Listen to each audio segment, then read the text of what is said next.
Իդեալ համակարգը բացում է եվրոպական որակի եւ նրբագեղության դռները ձեր առաջ։ Հնարավորություն ընձեռելով ձեռք բերել եվրոպական արտադրողների լավագույն նմուշների նշված տեսականին մինչև 75% բացառիկ զեղչով։ Անցած տարի պարզ դարձավ, որ ձեր նկատմամբ քրեական վարույթ էր նախաձեռնվել, նշվում էր, որ ապօրինի ձեռնարկատիրական գործունեություն ծավալելու համար է վարույթը նախաձեռնվել։ Կխնդրեմ դուք ասեք, այդ վարույթի շրջանակներում հարցաքննվել եք թե ոչ, որևէ կարգավիճակ ունեք թե ոչ եւ ինչ տեղեկություններ ունեք, որ փուլում է հիմա այդ քրեական վարույթը, եւ երկրորդ հարցը քաղաքացիների պարտադիր եկամուտների հայտարարման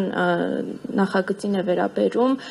հաշվի առնելով, որ շատերը դա որակեցին, որ հետքայլ եղավ, այդքան էլ պարտադիր չէր ու քաղաքացիները այնուամենայնիվ ստիպված չեղան մուտք գործել համակարգ իրենց եկամուտները հայտարարագրել, նշվում էր նաև, որ դա արվում է կոռուպցիան վերահսկելու շրջանակներում, ինչ պատկեր ունենք այստեղ եւ արդյոք խոսվում էր, որ թոշակառուները արդեն այս տարվանից եւս իրենց եկամուտները կհայտարարագրեն եւ այդտեղ ինչ պատկեր ունենք, արդյոք 2026 թվականից թոշակառուների եկամուտները եւս կհայտարարագրվի։ Շնորհակալություն։ Այդ քրեական գործի շրջանակներում 3 չի առաջորդն եմ ես հարցաքննվել։ Ու չգիտեմ, որ ասում եք ապօրինի ձեռնարկատիրություն ինչի նկատի ունեք, որովհետև ես ձեռնարկատիրությամբ չեմ զբաղվել այն պահից սկսած, երբ որ ես դարձել եմ պետական պաշտոնյա, այսինքն դրանից առաջ որոշակի նախաձեռնություններ եղել են, ինչ վերաբերվում է հայտարարագրման համակարգին, տարբեր գնահատականներ կան, մարդիկ, ովքեր պայքարում էին դրա դեմ, իրանք ասեցին, որ մենք հետքայլ արեցինք, ես չեմ ուզում մեկնաբանեմ դա հետքայլ է, թե հետքայլ չի, եթե ինչ-որ մեկը լավ ազգում իրան, որ ասի, որ մենք հետքայլ ենք արել,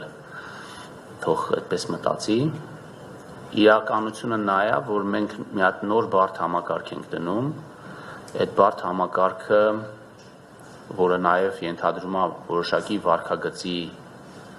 ձևավորում կամ փոփոխություն հանրության բոլոր անդամների մոտ, դա միանգամից տեղի չի ունենում, դա տարիների աշխատանք է, եւ մենք չենք ակնկալում, որ մենք մեկ տարում իդեալական համակարգ պետք է ներդնեինք։ Մենք որոշում կայացրեցինք, որ մենք գտանք, որ այս պայմաններում մարդկանց պարտադիր ստիպելը, որպեսզի իրանք մտնեն հայտարարագիրը հաստատեն, որովհետև մենք տեսանք, որ հայտարարատուների մեծ մասը ոչ մի նոր բան այդ հայտարարագրի մեջ չի գրում, եւ ինքը ուղղակի հաստատում է այն, ինչ որ մենք նախալրացրել ենք իրենց փոխարեն։ Կարծում եմ քաղաքականությունը հետագայում պետք է լինի այնպիսին, որ մենք թվային գործիքների կատարելագործման միջոցով պետք է այդ նախալրացման process-ը ավելի ամբողջական դարձնենք, այսինքն տեղեկություն ստանանք տարբեր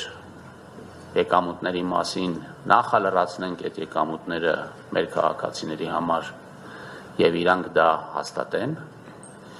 Եթե իրանք չեն հաստատում, դա համարվում է ընդունված, բայց լավ է, կարծում եմ, որ մշակութային իմաստով մենք նաեւ ուզում ենք, որ մարդիկ մտնեն, այդ հայտարարագիրը տեսնեն, որպեսզի իրանք տեսնեն, եթե նույնիսկ իրանք ստացել են եկամուտներ, որոնց համար իրանք արդեն հարկերը վճարել են եւ նոր բան չունեն վճարելու, իրանք տեսնեն, թե ինչքան հարկ են իրանք վճարում, ինչքան հարկ են իրանք վճարել։ Եվ բնականաբար կան խրախուսման մեթոդներ, որը ոչ միայն այսպես հայտարարագիրը լրացնելու խրախուսում է, այլ նաեւ մեր ծախսային քաղաքականության գործիք է, որովհետեւ տեսեք, օրինակ մենք ունենք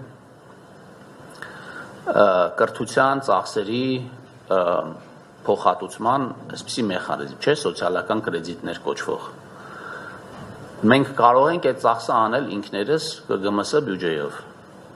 կամ կրթության ոլորտին հավելյալ միջոցներ ծախսել։ Բայց մենք ուզում ենք, կարծում ենք, որ այդ ծախսերի մի մասը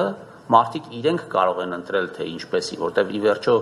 կրթության, գիտության կամ կրթությանը ուղղող ծախսերը էլի մարդկանց համար են այդ ծախսերը իրականացում, իրանց ծախսերն են արվում, եւ այդ ծախսերի մի մասը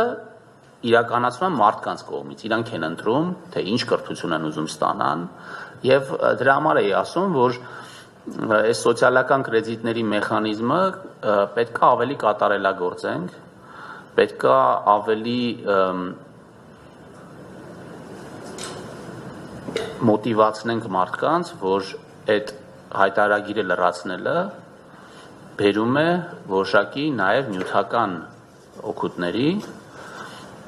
որոշակի ծախսերի փոխհատուցման, որը նաև համահունչ կլինի մեր ծախսային քաղաքականությունների հետ,